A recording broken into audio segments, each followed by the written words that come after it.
Starting a business can seem like a daunting task, unless you have a partner like Shopify. They have the tools you need to start and grow your business. From designing a website to marketing to selling and beyond, Shopify can help with everything you need. There's a reason millions of companies like Mattel, Heinz, and Allbirds continue to trust and use them. With Shopify on your side, turn your big business idea into...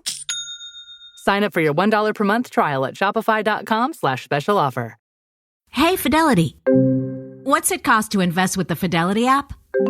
Start with as little as $1 with no account fees or trade commissions on U.S. stocks and ETFs.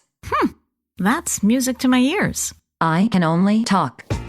Investing involves risk, including risk of loss. Zero account fees apply to retail brokerage accounts only. $0 commission does not apply to customers designated by Fidelity as a professional equity trader. A limited number of ETFs are subject to a service fee of $100. See details at fidelity.com/commissions. Fidelity Brokerage Services, LLC, member NYSE SIPC. Imagine checking the morning news and seeing a global military command accidentally handing away territory on their official website map. Oh, wow. Yeah, or finding out a major messaging app was just effectively wiped from the internet by what looks like a digital GPS hack. Right. Or seeing a megacity completely cut off its construction water supply on the exact same day the rest of the country is warned about severe floods. It sounds like a dystopian novel. It really does. But that is simply the reality of today's briefing. Welcome to the Deep Dive. I have a massive stack of sources right here from the June 18th, 2026 India Today Daily Briefing. It really is a staggering volume of information to process today. We're looking at these massive, highly complex events happening simultaneously across geopolitics, technology, economics, and, the environment. And that is exactly what we are going to do today. Per our mission, we are going to look at these major news items one by one. We aren't going to try to force artificial connections between them. We're just going to open the hood on each distinct event, explain the mechanics of how and why it is happening, and give you the context you need to be the smartest person in the room. Let's jump right in. Ready when you are. All right, we will start at the absolute highest level of global geopolitics. The headline reads, Modi flags seafarer safety with Trump, seeks priority amid regional tensions. So this is coming straight from the sidelines of the G7 summit in Evian, France. Prime Minister Modi sat down for a bilateral meeting with U.S. President Donald Trump, and the central focus was maritime security, specifically the safety of hundreds of thousands of Indian seafarers navigating global shipping lanes. And this isn't just a theoretical concern, is it? Because this meeting comes directly after a highly publicized tragedy where 3 Indian sailors were killed off the coast of Oman. Modi made it clear that securing maritime routes, especially the Strait of Hormuz, is an absolute priority. Exactly. When you look at the U.S. response, President Trump describes seafaring as a rough profession, but he spent the majority of the time affirming the structural U.S.-India relationship. Right. He actually called Modi unexpectedly formidable, stated India will always have a great friend in the White House, and they highlighted upcoming progress on the U.S.-India Compact Framework, with U.S. Trade Representative Jameson Greer heading to India next week. I want to pause on that compact framework because it gets mentioned a lot in diplomatic summaries. What is the actual mechanism there? What does it do? It is essentially a supply chain bypass mechanism. I mean, diplomatic handshakes are great, but Compact is designed to physically ensure that if a geopolitical choke point shuts down, critical minerals and technology components can still reach Indian and U.S. shores. So it's about physical logistics. Yeah, it establishes pre-funded logistics routes and alternative supply chains so that both economies aren't completely paralyzed by a single maritime disruption. Trump also used this platform to reiterate a very tough stance, stating Iran would absolutely not be allowed to obtain a nuclear weapon. Which is really interesting because moving to our next headline, we stay in the same geographic region, but we get a wildly different diplomatic signal. The headline reads, Pakistan PM says Iran will reopen Hormuz instantly after U.S.-Iran peace deal takes effect. This is a major announcement from Pakistan's Prime Minister Shehbaz Sharif. He announced a U.S.-Iran Memorandum of Understanding to end the Middle East war. A full peace deal. According to Sharif, yes. He says this deal means Iran will instantly reopen the Strait of Hormuz, and in exchange, the U.S. will lift its naval blockade. He went as far as announcing that Pakistan would host a ceremony in Switzerland, backed by Qatar, to kick off technical discussions. Wait, let me push back on this. We just discussed the U.S. projecting incredible toughness on Iran at the G7. So, what does this all mean? Is Pakistan actually facilitating a legitimate peace deal here? Or is Shehbaz Sharif just using this announcement as a geopolitical PR stunt to assert regional relevance? Wow. And to be completely clear for you listening, we are strictly looking at the mechanics of these diplomatic statements without endorsing any political stance. But looking at the board, how do these conflicting messages even exist in the same airspace? What's fascinating here is the sheer economic gravity of the Strait of Hormuz. It is a very narrow choke point between the Persian Gulf and the Gulf of Oman. A massive percentage of the world's total global oil consumption passes through that tiny stretch of water. It is the jugular vein of the global economy. So you simply cannot keep that strait closed without crashing global markets. Precisely. You can have tough rhetoric on the front stage at the G7, which serves the geopolitical purpose of projecting strength and reassuring allies. But simultaneously, regional players like Pakistan and Qatar often operate in the background to quietly facilitate de-escalation, because the economic reality is that everyone involved needs the trade to flow. Right. The mechanisms of diplomacy often require back-channel agreements to function entirely separately from public posturing. That makes a lot of sense. Let's move to our next distinct headline. This one involves the military, but it's fundamentally a story about an unforced administrative error. The headline is, U.S. restores Pacific Command name. Website shows incorrect map depicting POC as part of Pakistan. This is a remarkable administrative blunder. The U.S. Department of War announced they are reverting the U.S. Indo-Pacific Command back to its original name, U.S. Pacific Command, or U.S. PACOM. Wait, didn't Jim Mattis spend massive political capital in 2018 just to add the word Indo to that command? And he did. The 2018 change was highly deliberate. It was designed to signal to the world, and specifically to China, that the U.S. viewed the Indian Ocean and the Pacific Ocean as a single integrated strategic theater. Okay, so reverting back to just Pacific Command is a major policy shift. Absolutely. But the kicker here is the execution.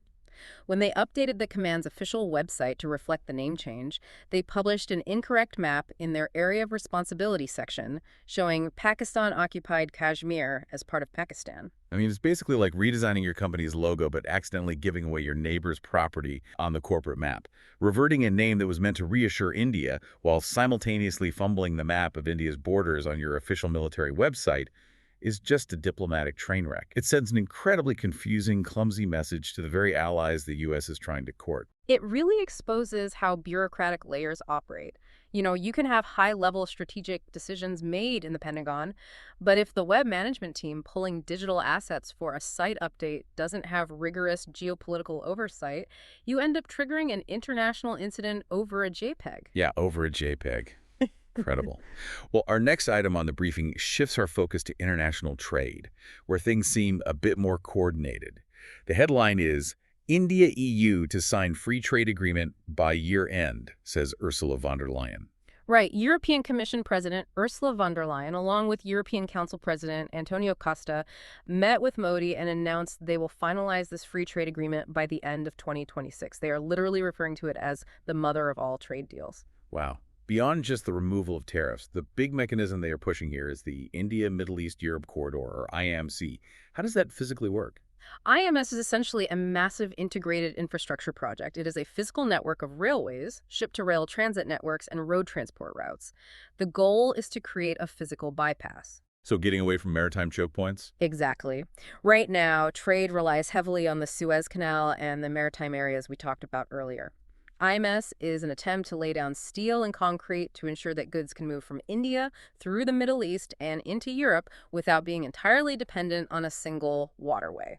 Moving to the technology sector, our next headline looks at how the concept of national borders is moving into the digital space.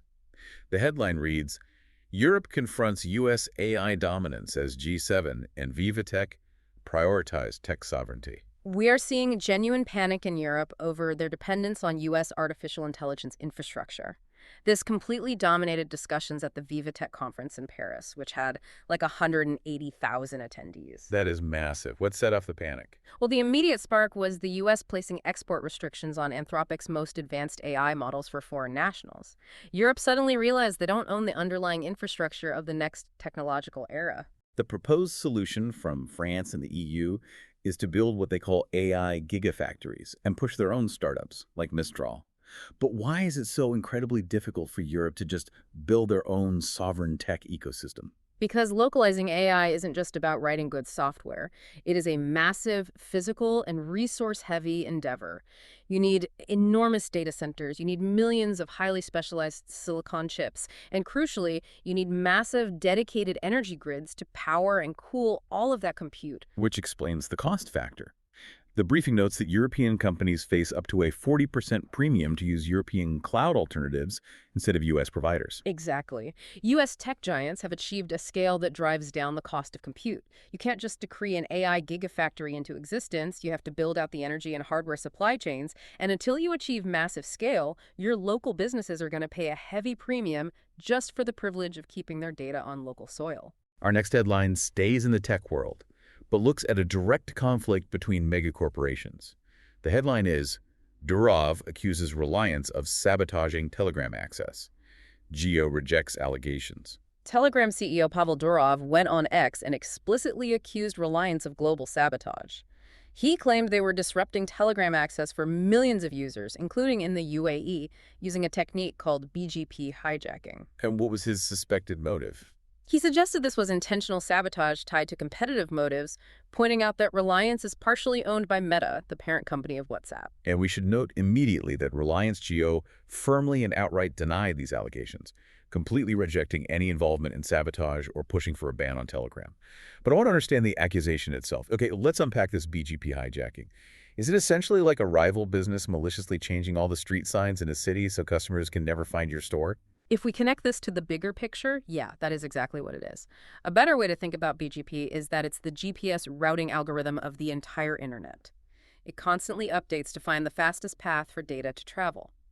BGP hijacking is like someone maliciously hacking Google Maps so that every time a user types in the address for a specific store, in this case, the Telegram servers, the GPS writes their data into a digital brick wall. So the user just stares at their phone and the app endlessly spins looking like it's broken, when in reality, the traffic was deliberately routed to a dead end. That is the allegation Durov is making. The reason these claims are so explosive and honestly so difficult to definitively prove is because BGP routing tables are dynamically updated across thousands of global networks every second. When a misdirection happens, it can look exactly like a routine configuration error. Wow. Okay, shifting to our next distinct topic, we are looking at India's domestic financial markets. The headline reads, NSE files for 30,000 crore IPO, set to become India's largest public offer. The National Stock Exchange is finally moving forward with going public, and it is poised to shatter records, easily beating Hyundai's 2024 IPO record. But the mechanics of the wealth generation here are what's truly fascinating in the draft papers. Yeah, the early investor returns are just staggering. New India Assurance bought shares at 32 pays during the NSE's formative years. At the expected IPO price of 2,200, they are looking at a 6,875-fold return. State Bank of India bought in at 80 pays, setting them up for a 2,750-fold return. How does an institution even get in at 32 pays? This is the mechanism of institutional seed investing.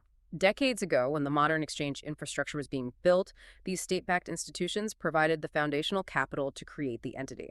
They took on the initial illiquid risk of building the market infrastructure itself. Right, because it was totally unproven. Exactly. And decades later, when that infrastructure finally lists on the public market, that early illiquid risk compounds into historic multi-thousand-fold returns. It is a textbook example of how foundational capital compounds over time. Moving to our next headline, we see a very different economic reality for the average citizen. The headline reads, Rahul Gandhi calls for overhaul of costly, stress-driven education system at Kota rally. This was at the Chatron Ki Gunj rally, addressing the intense pressure and financial burden. This episode is brought to you by Fox One. Watch all 104 matches of the FIFA World Cup live in 4K for just $19.99 a month, with 3 days free. Build your own multi-view, choose up to 3 streams, and follow player spotlights. Stay on top of every moment with live stats, highlights, and instant replays. The FIFA World Cup, streaming live on Fox One. Offers are subject to change. See fox.com for complete terms and conditions. Surrounding the NEET and JEE competitive exams. If you're listening to this and you've got kids approaching high school, the statistics presented here are going to sound very familiar.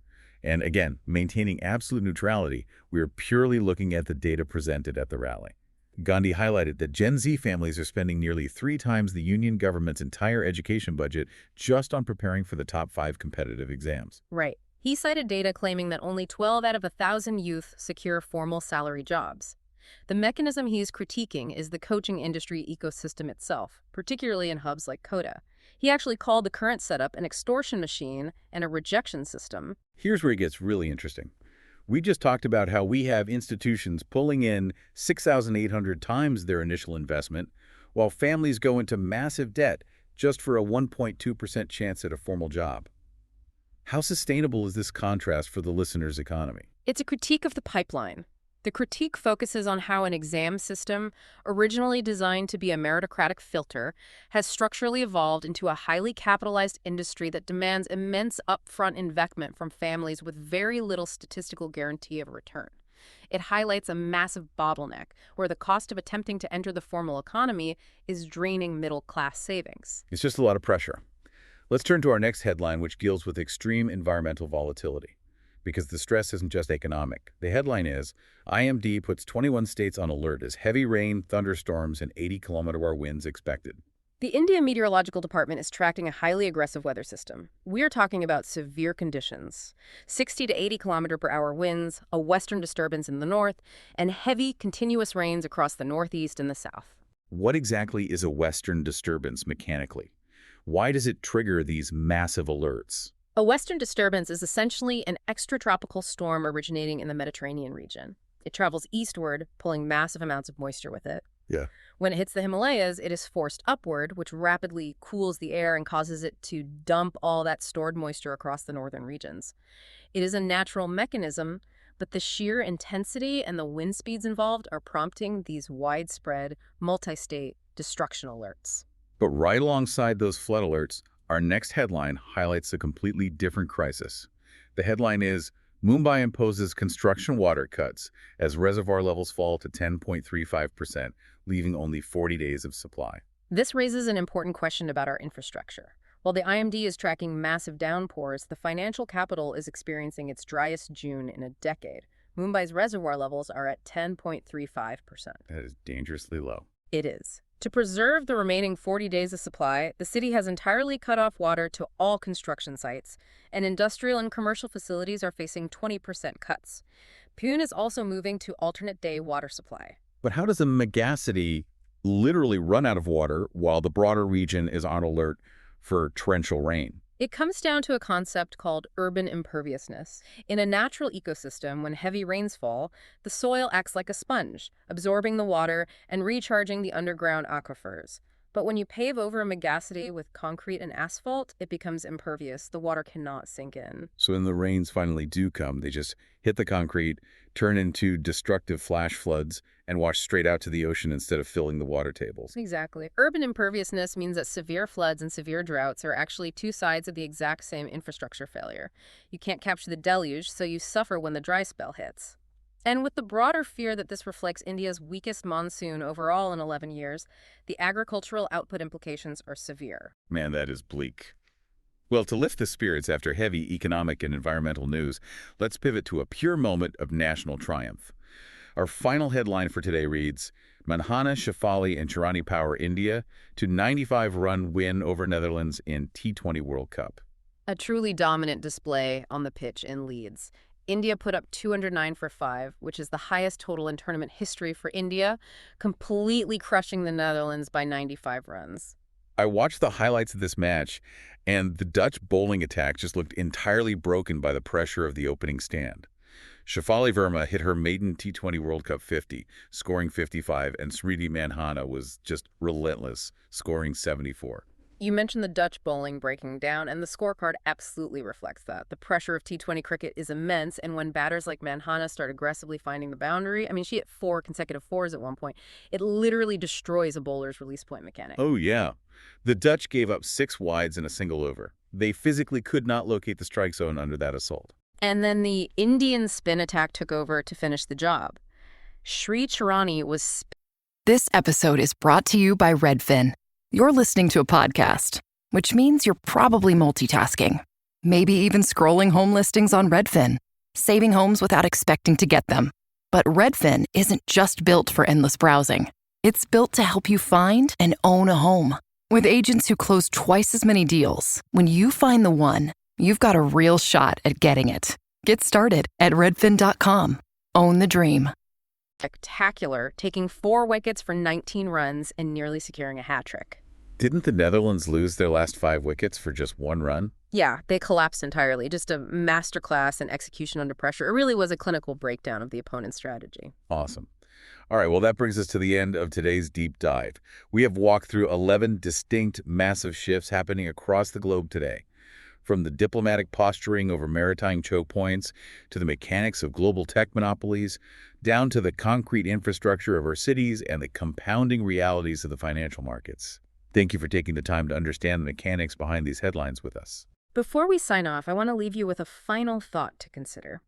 When you look at the sheer density of these isolated events we've discussed today, from complex international supply chains bypassing oceans, to digital routing tables silently dictating what you can see on your phone, to the very concrete beneath your feet determining if your city has drinking water, how do you, as an individual, decide which of these massive, invisible systems to blindly trust? Yeah, and which ones you need to build backups for in your own life? With Europe trying to build localized AI gigafactories to escape U.S. reliance and corporations allegedly hijacking internet traffic routes, we are moving from physical borders to digital ones. Exactly. If the internet fragments into sovereign zones controlled by either individual nations or mega corporations, how will that change the way you personally access truth, knowledge, and opportunity in the next decade? It is definitely a question we all have to answer. The systems running our world are vastly complex, but they are decipherable if you take the time to look under the hood. Thanks for listening, and we will catch you on the next deep dive.